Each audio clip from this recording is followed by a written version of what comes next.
حضور اکرم صلی اللہ علیہ وآلہ وسلم کا ارشاد ہے،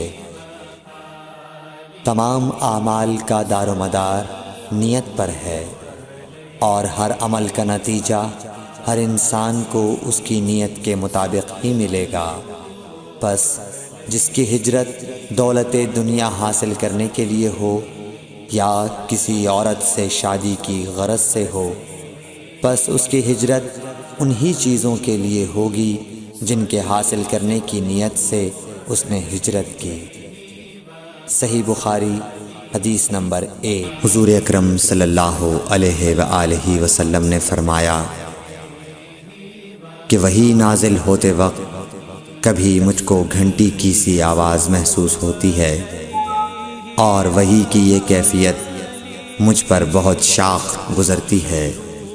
جب یہ کیفیت ختم ہوتی ہے تو میرے دل و دماغ پر اس فرشتے کے ذریعے نازل شدہ وحی محفوظ ہو جاتی ہے، اور کسی وقت ایسا ہوتا ہے کہ فرشتہ بشکل انسان میرے پاس آتا ہے اور مجھ سے کلام کرتا ہے، پس میں اس کا کہا ہوا یاد رکھ لیتا ہوں۔ صحیح بخاری حدیث نمبر 2۔ حضرت صلی اللہ علیہ وآلہ وسلم پر وحی کا ابتدائی دور اچھے سچے پاکیزہ خوابوں سے شروع ہوا۔ آپ خواب میں جو کچھ دیکھتے وہ صبح کی روشنی کی طرح صحیح اور سچا ثابت ہوتا۔ پھر من جانب قدرت آپ تنہائی پسند ہو گئے، اور آپ نے غار حرا میں خلوت نشینی اختیار فرمائی، اور کئی دن اور رات وہاں مسلسل عبادت اور یاد الہی و ذکر میں مشغول رہنے لگے۔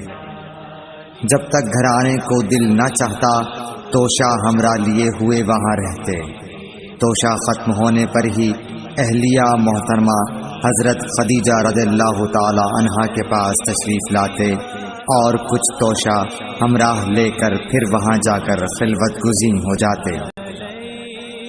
یہی طریقہ جاری رہا یہاں تک کہ آپ پر حق منکشف ہو گیا، اور آپ غار حرا ہی میں قیام پذیر تھے کہ اچانک حضرت جبرائیل علیہ السلام آپ کے پاس حاضر ہوئے اور کہنے لگے کہ اے محمد پڑھو۔ آپ فرماتے ہیں کہ میں نے کہا کہ میں پڑھنا نہیں جانتا۔ آپ صلی اللہ علیہ وسلم فرماتے ہیں کہ فرشتے نے مجھے پکڑ کر اتنے زور سے بھینچا کہ میری طاقت جواب دے گئی۔ پھر مجھے چھوڑ کر کہا پڑھو۔ میں نے پھر وہی جواب دیا کہ میں پڑھا ہوا نہیں ہوں۔ اس فرشتے نے مجھ کو نہایت ہی زور سے بھینچا کہ مجھ کو سخت تکلیف محسوس ہوئی۔ پھر اس نے کہا کہ پڑھ۔ میں نے کہا میں پڑھا ہوا نہیں ہوں۔ فرشتے نے تیسری بار مجھ کو پکڑا اور تیسری مرتبہ پھر مجھ کو بھینچا، پھر مجھے چھوڑ دیا اور کہنے لگا کہ پڑھو اپنے رب کے نام کی مدد سے جس نے پیدا کیا اور انسان کو خون کی پھٹکی سے بنایا۔ پڑھو اور آپ کا رب بہت ہی مہربانیاں کرنے والا ہے۔ بس یہی آیتیں آپ حضرت جبرائیل علیہ السلام سے سن کر اس حال میں غار حرا سے واپس ہوئے کہ آپ کا دل اس انوکھے واقعے سے کانپ رہا تھا۔ آپ حضرت خدیجہ کے ہاں تشریف لائے اور فرمایا کہ مجھے کمبل اوڑھا دو، مجھے کمبل اوڑھا دو۔ لوگوں نے آپ کو کمبل اوڑھا دیا۔ جب آپ کا ڈر جاتا رہا تو آپ نے اپنی زوجہ محترمہ حضرت خدیجہ رضی اللہ تعالی عنہا کو تفصیل کے ساتھ یہ واقعہ سنایا، اور فرمانے لگے کہ مجھ کو اب اپنی جان کا خوف ہو گیا ہے۔ آپ کی اہلیہ محترمہ حضرت خدیجہ رضی اللہ تعالی عنہا نے آپ کی ڈھارس بندھائی اور کہا کہ آپ کا خیال صحیح نہیں ہے۔ اللہ کی قسم آپ کو اللہ کبھی رسوا نہیں کرے گا۔ آپ تو اخلاق فاضلہ کے مالک ہیں، آپ تو کنبہ پرور ہیں، بے کسوں کا بوجھ اپنے سر پر رکھتے ہیں، مفلسوں کے لیے آپ کماتے ہیں، مہمان نوازی میں آپ بے مثال ہیں، اور مشکل وقت میں آپ امر حق کا ساتھ دیتے ہیں۔ ایسے اوصاف حسنہ والا انسان یوں بے وقت ذلت و خواری کی موت نہیں پا سکتا۔ پھر مزید تسلی کے لیے حضرت خدیجہ رضی اللہ تعالی عنہا آپ کو ورقہ بن نوفل کے پاس لے گئیں، جو ان کے چچا زاد بھائی تھے اور زمانہ جاہلیت میں نصرانی مذہب اختیار کر چکے تھے اور عبرانی زبان کے کاتب تھے۔ چنانچہ انجیل کو بھی حسب منشائے خداوندی عبرانی زبان میں لکھا کرتے تھے۔ انجیل سریانی زبان میں نازل ہوئی تھی، پھر اس کا ترجمہ عبرانی زبان میں ہوا۔ ورقہ اسی کو لکھتے تھے۔ وہ بہت بوڑھے ہو گئے تھے، یہاں تک کہ ان کی بینائی بھی رخصت ہو چکی تھی۔